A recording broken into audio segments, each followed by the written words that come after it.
Hello everyone, welcome back to another live stream from Leicester College. Today I'm joined by Alessandra, and today's discussion is going to be around results, exam results, which obviously a lot of you know are coming up this month, and some have already been released. And we're going to just try and focus on ways you can deal with anxiety or stress around results day, ways you can kind of manage how you're feeling, try and look after yourself and not put too much pressure on yourself around this kind of difficult time. So Alessandra is someone who's going to be able to help us in her background in mental health. So yeah, we're just going to basically start off by asking a few questions around what anxiety is, and then how you can help understand how to cope with this better around results day, and things you can do to ease the pressure on yourself. As always, we encourage anyone who's watching to please send in any questions or any comments that you might have around anxiety, even if you've got your own experiences that you can share with people that might be helpful, or any concerns that you've got around exam results. Please feel free to drop them in the comments and we'll do our best to address that in the session. So yeah, let's kick things off. Alessandra, if you can start off just by talking to us a bit more generally about what anxiety is, how people would identify anxiety in themselves. Okay, Nick, thank you. Hi, everyone. It's a good question. What is anxiety? We always hear about how common it is to feel anxious and how anxiety is affecting all of us, but sometimes it is really hard to recognize when we are anxious. And one of the reasons why it is difficult for people to recognize that we are anxious is because when we are anxious, we can't think clearly. And this is, in fact, one of the most frequent and common signs of anxiety, is the inability to think clearly, a difficulty in concentrating. And other common symptoms of anxiety are, for example, worry too much about the future, or spending a lot of time thinking about the past. And we may experience sleep disturbances, or changes in the way that we eat, or the way that we may be affected by poor digestion. So there are some physical symptoms that are related to anxiety that sometimes we don't know that they are actually a sign of anxiety. And for example, when we're anxious, we also have an increase in our heart rate, we breathe faster, we sweat more, and we may feel a little bit nervous and irritable, and we may feel that we have that feeling that something isn't quite right. And another common symptom is a sense of irrational fear, which is we feel scared, but we don't really know why or what for. And then we may feel tension all over our body, and we don't know why. We have like a muscle pain, backache, and these sort of things that we don't understand why they happen, but sometimes they are related to anxiety. And all these symptoms are normal, and they're usually, if you ever experience any of these symptoms, it does not mean that you have a disorder or an anxiety disorder. It simply means that something is worrying you, and your body is responding in a natural way to, it's just putting in a natural anxious reaction to something that is for you stressful. So don't panic. It is common to feel anxious, and you can recognize this sign and understand that this is what anxiety is. Yeah, I think that's the key point as well, isn't it? It is quite normal, and a lot of people will experience that and maybe not know that it's anxiety. They may just think that's part of their everyday life. I know, I know people that have struggled with that, and they just assume that everyone goes through that. But I guess it can depend on the situation, and it can get worse with certain things. So, moving on to how other people can experience different levels of anxiety, what do you consider normal in the sense of what you just spoke about, and what would be recognized as something that's not normal outside of that? Yeah, this it's, I think, so before defining what is not a normal level of anxiety, I think I want to just underline what normal anxiety is. So those symptoms that I just mentioned, as I say, they are normal when we are experiencing a stressful event, and so it is normal that they are present, but when they are at a level of normality, they do not interfere with our daily functioning. So even if we experience these symptoms, they may be mild or intermittent, so that they're not always present and for long period of time, and so that we can still continue with our daily function and daily activities. So on the contrary, what is not a normal level of anxiety is when we do experience these symptoms, but they are present all the time or most of the time and for longer periods of time. And as a result, our daily life is affected. Our sleep is poorly affected. The way we eat is poorly affected, and we can't work anymore well. We can't study. Like it's a real interference in our life, and that it's no longer a normal response to stressful events. It's become something that maybe requires more attention, and also I think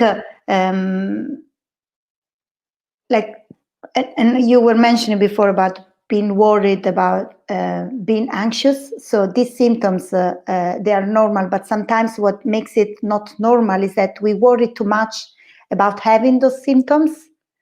So if you experience any of those anxiety symptoms, and maybe we can share one of the NHS link that gives the details about all these symptoms of anxiety. And if you experience any of these symptoms and they're not affecting your daily function as much, but you constantly think about them, you worry about your own anxiety, that actually can maintain your anxiety level high. So that's another way of like being anxious about our own anxiety, being worried about our own anxiety, and that's what makes also like something you can do something about it. Yeah, and I think, like you say, knowing what it means kind of helps you control it a bit better. I think if people can use some of the resources and hopefully what we'll speak about today, you can find ways of identifying it and helping cope with it. So also, like by definition, like anxiety is the fear of something that is uncertain. So if you have if your heart rate increases after someone told you something stressful, you may become scared, then because you don't know what's happening, you've never experienced something like this. But then if you actually know that this is a normal symptom of anxiety, then that becomes something more certain that you can control better, and that's automatically will also reduce your anxiety level. So yeah, knowing definitely. is important to recognizes this sign is the first step. Yeah, and it's really difficult, and a lot of people haven't been told about it or know what it is. So hopefully, this will help people identify certain behaviors in themselves that are normal, but also need to be, they need to be looked at to try and help you cope. So moving on to the next sort of question, I guess, that people may naturally want to know is, if people are experiencing these sort of general anxiety symptoms that we've discussed, what things are there for people to help them try and cope with them? So I think the first important thing is to know that it is natural to feel anxious and to feel those symptoms. So try to stop worrying about them. So you may not be able to control the symptoms per se, but don't worry about having them because it is normal if you're going through a stressful time. So I think that's the general important key point. And then I think another useful advice is try not to avoid the situations that triggers your anxiety. And this is definitely this is definitely difficult and may also seem a little bit counterintuitive, because I'm asking someone with anxiety to try not to avoid the situation that triggers their anxiety. But the reason why I'm telling that is that anxiety is usually rational. So we're anxious about situations, but not because they're dangerous per se. It's just because for some reason we are anxious about them. So if we avoid the situations that triggers this anxiety, we may actually miss out on many other things that we care about in our life. So I don't know, for example, like I don't like, I'm anxious when I'm driving on narrow, steep roads. And so my survival instinct would tell me to avoid these situations altogether. But over time, I've learned that most of the wonderful landscapes, either in the mountains or coastal routes, they're all involve this sort of roads. And so on one side, I always say, okay, I should avoid that road, I should go somewhere else. But on the other side, I say, I really love doing this. So it's a way of forcing yourself to put yourself into that situation so that you can learn that it is not dangerous. And over time, by exposing yourself to these situations, you will become more familiar. And so that uncertainty that comes with anxiety will decrease, and you will feel more able to cope with the situation and not miss out on other things that you care about. So one way would be to try slowly building up the time you spend, for example, in worrying situations, and this will naturally and gradually reduce the anxiety. And yeah, that's a good point. Yeah, so like, for example, if you're anxious about, I don't know, taking the train, you can just take the train for, like just the next stop. And then so building up in small chunks and small steps will help to gradually decrease the anxiety, to familiarize with the situation that we are anxious about. So yeah, and I guess it builds your confidence. Once you've done that a few times, you're more confident that it doesn't bring that. So yeah, can see how that would work. Yeah, exactly. And there's also like other ways you could control your anxieties, like try to use some relaxation techniques. And one simple one is to try and focus on your breathing. So if you think about when we are anxious, we usually, our mind goes into negative thinking, and we start spiraling a little bit about try to control the future, try to change the past. And so when we feel like we are in that state, it helps a lot to focus on our breathing, because it's we always breathe. We often don't realize that, but of course we always breathe in. And so it's a handy solution at all times to calm ourselves by focusing on our breathing. And the practical way of doing that could be like, for example, by starting to say, okay, I'm gonna pay attention. I'm gonna make 3 deep breaths, like few times during the day, and focus on this deep breath. And then for a few days, and then maybe in the next week you can say, okay, now I will just breathe normally, but during the day I will just allocate some times when I say, okay, now I'm going to focus on my breathing. And this is a way again of building up this exercise, so that when you are actually in a stressful situation, it would be easier to shift your attention and think about focus on your breathing. Yeah, definitely. Yeah, sorry, Karen. No, I'm just thinking about ways of, there's another practical exercise that also is very subtle and can be done like this one when with people around, and it's handy and you can do it all the time and people won't notice. So you don't have that sort of embarrassment of saying, okay, I need to do something now. And it's very subtle, and it's a sort of grounding exercise, which means that, again, when you start, for example, if you're in a classroom and you start feeling anxious because people are watching you, or you think about many things that could be worrying you at the moment. So what you could do is try to focus your senses to the environment, And a simple exercise is called like the 5, 4, 3, 2, 1 technique. So it's 5, 4, 3, 2, 1.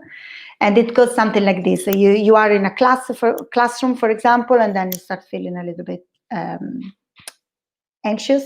So you say, okay, now I'm going to name 5 things that I see in the classroom. And you do that not out loud, of course, but on your own.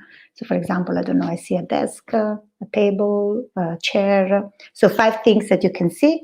And then once you've done 4 things that you can hear, and then 3 things that you can touch, and try to think of 2 smell. So of things, so for example, coffee or whatever you like to smell, and then a taste of 1 thing. And this again is a way of awakening your senses, and but focusing on the environment rather than what your mind is telling you that makes you feel more anxious. And it's another simple technique to do that. That's a cool one. I've not heard that before, but yeah, you can see how it would work. Like if your mind's racing, it just stops you focusing on your thoughts, I guess. Yeah, and it's not like it's gonna distract you. It's when you do it, it's pretty simple and faster to do. It's not like it's taking you out of the class for distracting you for a long time. Yeah. So we've talked about, I guess, normal general anxiety and how that can kind of work in your everyday life.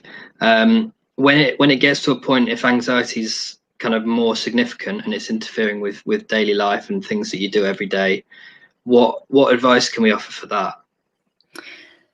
So there's talk to someone. Could be a friend or a family member, someone you trust. And most importantly, ask advice to your GP or a professional, because they really able to help you and to give you simple advice on what to do. And if you feel like you can't cope, there are, please call 999, or you can call the Samaritans. And the number is 116 and 123.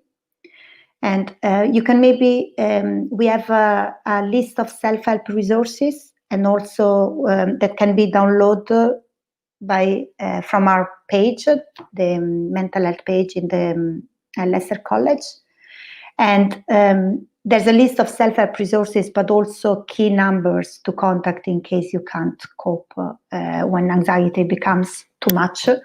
And but 116-123 is the Samaritans numbers, that it's 24 hours available, 24/7.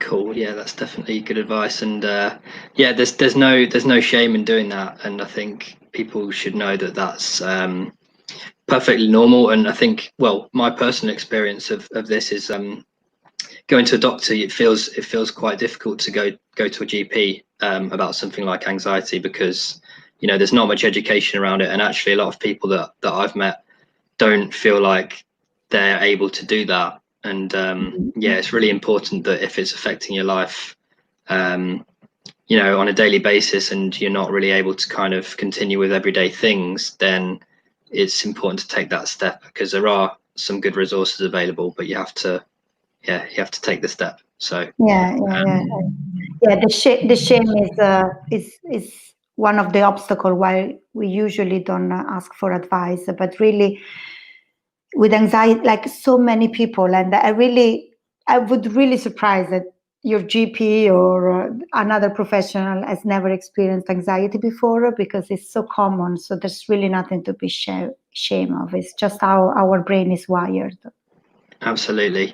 So yeah, we're gonna move on to a bit more about exams and how we can kind of take these approaches to how people are feeling about exam results at the moment. So please, just as we said at the beginning as well, anyone who's watching who feels anything around anxiety or any concern about exam results, or just have any specific questions of how you can help your own mental health, please do feel free to comment, and we'll be happy to answer it during the broadcast. So first kind of area we can cover is, why do you think students feel anxious about results? What is it about that? I mean, if you think about how much effort energy and commitment that they have put on those results, on those exams, it is natural that they feel anxious about getting the results. And especially this year, with all that is going on and the impact that the isolation has had on our mental health and emotional well-being, it is natural to feel even more anxious than usual. And it is like if anxiety is kind of built in on top of something that is already fragile this year. So it's kind of, that's why this year people may feel even more anxious. And there can also be a lot of pressure to get the good results. And this pressure can come from family members, or even the students themselves may have set certain expectations, and they think that if they don't get that result, they won't be able to achieve a certain goal, career goal, which is not, most of the time, that's not the case. And so they may be worried about the implication of the results, if they have to rearrange their plans. And some people, even if you get a good result, this may mean that you have to change, that students may have to change school or change town. And this comes with a lot of excitement, but also a lot of anxiety, because you have to rearrange all your life. So there's a lot of things going on why people are anxious about getting the results. So if you're listening again, try to think about those signs that I mentioned before, and remember that those are perfectly normal, and that your friends are probably going towards the same things as you are, so you're not alone. Try to talk to them, that may help as well. Definitely. So yeah, moving on to what advice do you think you could offer during this time where, you know, people are waiting for results? There might be a week or two. How can they control those kind of feelings of anxiety? What can they do for that? Yeah. So some of those techniques that I mentioned before, the focus on your breathing and the grounding technique, it's gonna be helpful in case your mind starts focusing too much about the results and thinking too much about the future. And try to focus on what you can control at the moment. So you can't change your past and your how you what you did in terms of the exam, and you can't control the results either. So it's good that you focus on what you can do, and doing these relaxation techniques, for example, is one of the ways you could do to help yourself distress a little bit. And then I think another thing that is, if you find yourself that you're not able to deal with those thoughts and they're becoming, you become too much worried about the exam, what you could do, maybe you can try and express them in a creative way.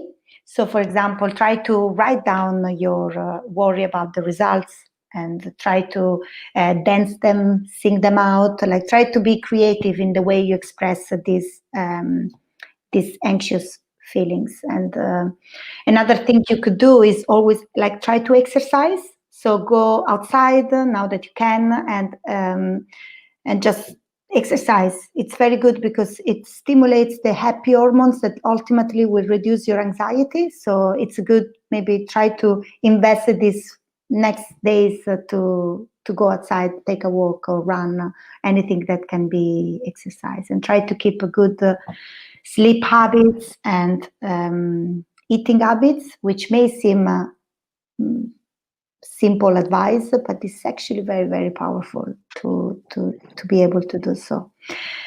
And yeah, maybe, and avoid people that can stress you out even more. So try to choose wisely who you talk to, because sometimes it's normal to feel anxious, but some people may even add more anxiety. So avoid those people at the moment, and that's definitely some ways of dealing with anxiety for the results.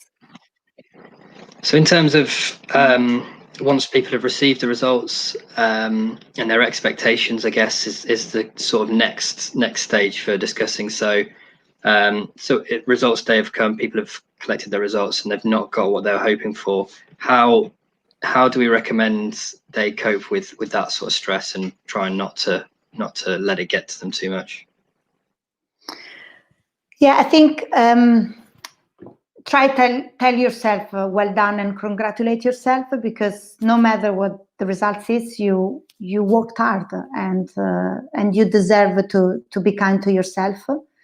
And it is normal that you may feel sad about the results if it's not what you were hoping for, but that is why, because you're feeling sad and because you have worked hard, no matter what, you should be treating yourself to something that you enjoy doing. So keep in mind that your well-being is the priority, and not just because you may feel a little bit sad. That's why you have to really treat and be nice to yourself. And also, one of the most important things is that we often have this idea that a score or our results define ourselves, and this is not the case. So remember always that the results of the exam do not define who you are, and most importantly, it doesn't mean that you won't be able to achieve your career goals. So there are often, and most of the time, different ways to reach a career goal, and this may not be what you have planned for, but there's going to be other ways of doing that. So try to take a break at the moment and distress, and then when you feel calmer, try to look at those options, because there are other options. So don't panic. It's not the end of the world. It's just a different way from what you have planned of doing things. Definitely. Okay, and then I guess the opposite, really, or the other side of that is, what do you tell students who get results they're hoping for? I suppose it seems like an obvious thing to go, well, you should just be really happy and celebrate and stuff, but I guess you should think about how you do this. Yeah. I mean, I would still tell them well done and congratulate yourself, because, as I said, regardless of the outcome, everyone has worked hard and to the max of their possibility, and also, we're all different in terms of strength, weaknesses, and life experiences. So it's sometimes it's just other experiences that make our results one way or the other one. So, but it's good, because you're gonna probably, if you get the results you were hoping for, you're gonna probably follow up on what you have planned for in your life, in your next life, and this may require a new start, as I was mentioning before. Maybe you're gonna go into a job or a new school, and that's all exciting, but again, you may find yourself feeling a little bit anxious about that. So try to take what we talk about into account in order to deal with this anxiety eventually of changing. Yeah, definitely. And also, I'd recommend for anyone who's anxious about when the results are coming or how to get the results, I've put a link in the comments, which is to our FAQs page about exam results, because I know there's a lot of concern about when results are coming out, and obviously it's different to normal this year. So yeah, please visit that, and that might help calm some of your anxiety from knowing the answers to some of the questions you might not have answered yet. I guess one of the last things really would be around family members or parents of students at this time might be wondering how they can help, or any advice if they're concerned. What can we offer them?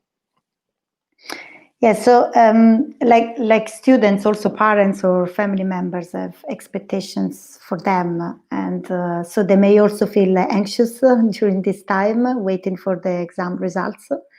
So I think what I could, all what I said before apply to them as well. But on top of that, I think I would like to advise them to give themselves some space to reflect and to put a distance between their anxiety and their children or family members' anxiety, because it's important that we let the students experience their own feelings without overstepping, and it is natural under these situations. For example, if a student get the results that they are not hoping for. A parent or a partner would probably try to go into try to offer solutions right away or reassurances. I think this is good, but at a later stage, at the moment, just acknowledge the feelings of that they may feel, because they may feel anger, they may feel embarrassment, they may feel disappointment. So all these feelings are important. They need to be processed by your children or your partner. So try to give them space to do that, and then try to help them on a second stage. And at the same time, at the moment before getting the results, try not to add additional pressure on them. So try to listen to them and then give them support if they need, but try to avoid any criticism and any expression of disappointment, because that's going to be that's really important. So and try to listen to them if they're embarrassed, agree with them a way of discussing the results with other family members, if they even want to discuss them or not. So to summarize, take care of your own anxiety, because it is normal that you feel anxious about the results that your children or family members or partner or spouse will get.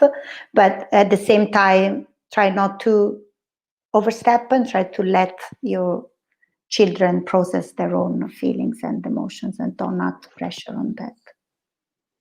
So definitely. That's the what I think could be useful for the children. And definitely, and I know there's a lot of useful content there. I hope that helps put people at ease a little bit. I know I could have probably done with some of this advice when I was getting exam results when I was at school, but I think it's a really good thing to address, and hopefully people can try some of those practical ways, and it will help them. So thanks so much for joining us today, Alessandra. I found it really interesting, and I really hope it's been helpful for people. We are going to continue doing these live sessions for anyone who's interested. So next Tuesday on the 11th, we have a session about enrolment, so everything you need to know about enrolling at Leicester College. And then in the same week, we're doing another one on the Friday, the 14th of August, and that's going to be with our careers team and higher education team. And they're going to be talking about higher education courses at Leicester College and talking about clearing in the process, how it works to get onto courses through clearing. So could be a really helpful one. And as always, please feel free to send in your questions and we'll happily answer them. Anyone who's joined the session late as well, please check out the comments, and we've added some links to the resources that Alessandra mentioned, and please feel free to check those out too. Thanks again to everyone who tuned in, and thanks for joining me today, Alessandra. Thank you. Okay, bye. Bye bye.